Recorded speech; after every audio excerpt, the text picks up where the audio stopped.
කොහොමද ලස්සන සුන්දර හර්සේලියා නගරේ ඊශාල් වල පූල් එකේ රූෆ්ටොප් එකේ ඉඳලා පේන හැටි.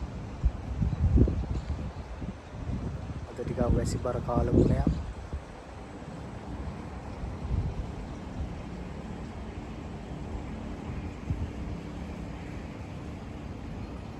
මේ පැත්තෙන් තියෙන බීච් එක.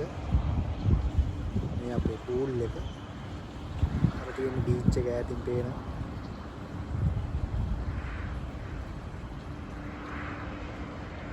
ලස්සනයි සුන්දරයි